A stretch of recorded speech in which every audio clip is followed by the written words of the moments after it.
Together to talk football for you today. Swagoo is here. Saturday is here. Dan Graziano has all the insight as we try to figure out what the actual heck has happened to the Pittsburgh Steelers. It seems like yesterday they were 11-0. Take a look at the game of the night last night. Not for them, it wasn't. Ben Roethlisberger in Cincinnati. Juju Smith-Schuster dancing on the logo. Don't think it wasn't noticed. Pick it up in the first quarter. Sort of a sign of the way things were going for the Steelers. Comes loose on the snap. Take a look again at the early turnover for Ben. Never really has control. It gets knocked away by the guard. It would lead to an early Bengals score. 3-0 Cincy. Late stages of the first. Remember Juju dancing? Oh, they remembered it. That's a big hit from Von Bell, and it's a fumble. Jordan Evans with the recovery. Bengals turn that into a touchdown. Steelers trailing 10-0. Second quarter, same score. Ben back to throw on 3rd and 14, and not well. This one is picked off by Mackenzie Alexander. Steelers, their worst ever first half with Ben as their quarterback. 7 passing yards, less than 1.5 yards per play. Ensuing drive, Bengals with a chance. 2nd and 9 at the 14. Giovanni Bernard. He had run one in earlier. Now he takes this one in through the air. Cincinnati, 17-0 at halftime. All right, we got to regroup if you're Pittsburgh. Early third, same score. Steelers are 1st and 10, just outside the red zone. Ben, Deontay Johnson. That's more like it. Steelers within 10. Johnson had 8 catches. Fourth quarter we go. Bengals up 17-10. 2nd and 2 at the 23. Ryan Finley completed only 7 passes on the night. This is his best moment by far. Takes it in for the touchdown, 23 yards, and it's 24-10 Cincinnati. 5.5 to play in the game. Steelers desperately trying to answer. Benny Snell punching it in from short yardage. He had 18 carries, 84 yards. It's 24-17. Steelers get it back. Down that one score. 3rd and 10, just outside the 2-minute warning. Roethlisberger looking. He's telling Chase Claypool, go deep. He's got a step, but the ball is underthrown, and it is knocked away. And that means here's your ball game. Steelers going to go for it on a 4th and 10 inside the 2-minute warning. It's Roethlisberger. It's James Washington. It's not even close. Ben, 20 of 38. 170 yards, 1 touchdown, 1 pick. Bengals, a stunning win, 27-17. Steelers, what? We better not be confident after a performance like that. I'm not concerned about our confidence.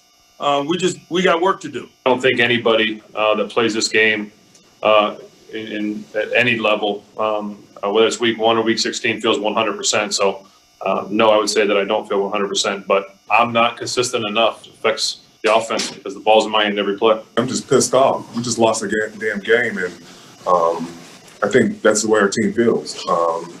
We're not feeling sorry for ourselves, but we gotta get the job done.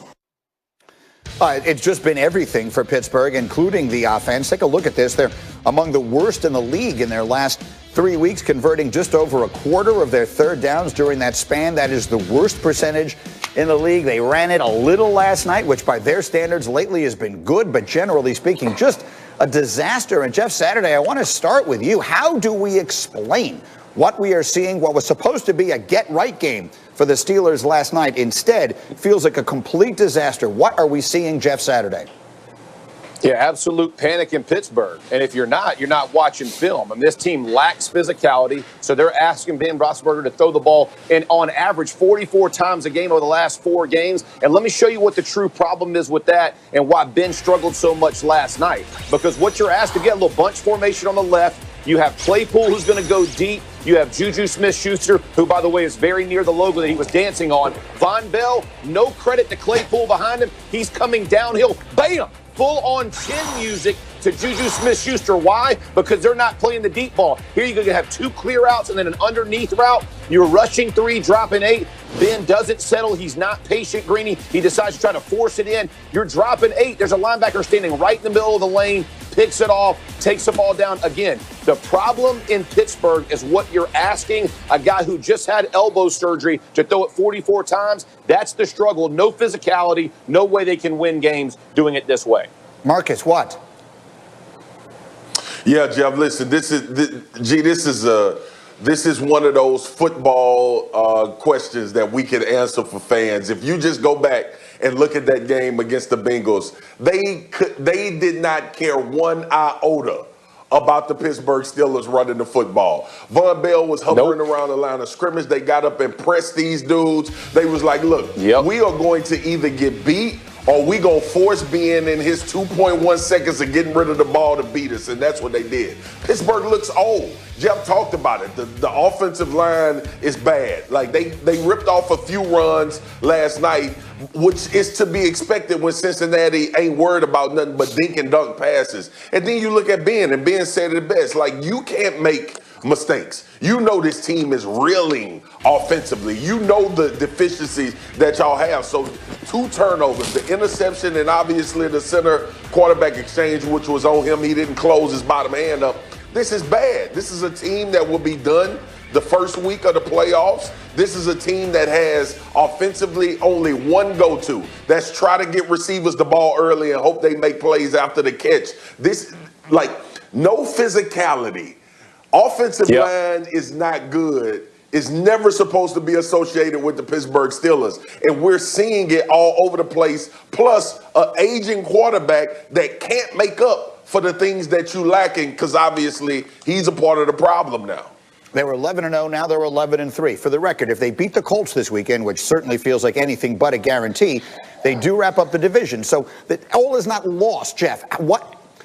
I feel like I want to ask you, how much of what we're seeing is on the quarterback? I'm thinking back to before the season when Mike Tannenbaum said, you have to be worried about the elbow. You have to be worried about his willingness to take hits at this age and this stage of his life. You're shaking your head. It's not the quarterback?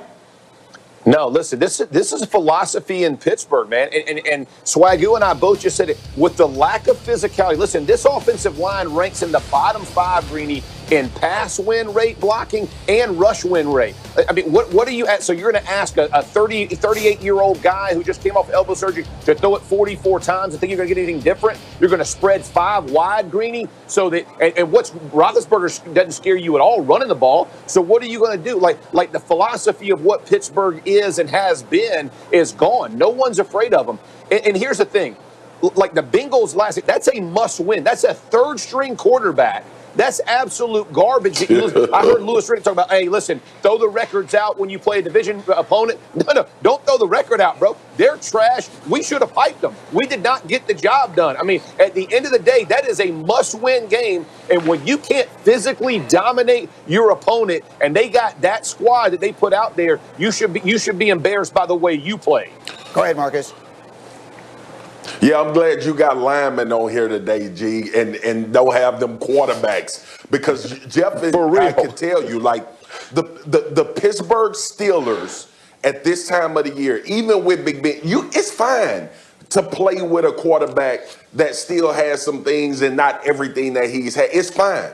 But you can't tell me Ben Roethlisberger can be at his best without a run game. Like, you have to compensate these guys with that ability. What have we been screaming about the Tampa Bay Buccaneers? What do we scream about Drew Brees? Like, Alvin Kamara is a focal point. We've been screaming in Tampa, run the football, Royo, and obviously Leonard Fournette. It's the same thing with the Pittsburgh Steelers. So now you ask Big Ben to come back, to Jeff's point, to come back off of an elbow surgery, and we got to push the ball down the field 40 to 50 times a game in order to win. And we won't have a running game to help you, to help aid in that by anything. Like, all my years in the league, 05 to the end of my career, the one thing we knew about the Pittsburgh Steelers, you could get ready to get your nose bloodied. It was going to be that type of game. And to see them fully away from that is just mind-boggling with an aging quarterback that's coming off of elbow surgery. Well, Graziano, let's then turn to that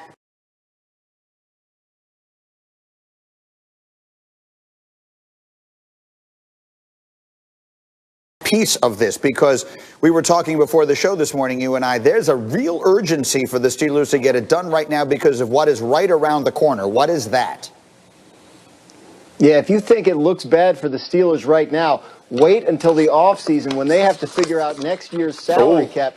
Ben Roethlisberger, if they don't do anything at all, and he comes back, as Adam Schefter reported yesterday he wants to, he will cost $41.25 million against next year's salary cap, which is going to drop from this year, as we've discussed many times. So about 23% of the cap for Roethlisberger. Now, if you have Aaron Rodgers or Patrick Mahomes or Russell Wilson and he's costing 23% of your cap, you can figure that out. But if Roethlisberger's not playing better than he is right now, they have a problem. That problem is they're either going to have to cut elsewhere on the roster, some other big contracts for players who are playing well, because remember, they got TJ Watt, they got other guys coming up for extensions pretty soon, or they're going to have to extend Roethlisberger to knock down next year's cap number. And off of last night's game, are you feeling like you want to extend Ben Roethlisberger a couple years into the future beyond 2021? Lots of difficult decisions for the Steelers coming this offseason,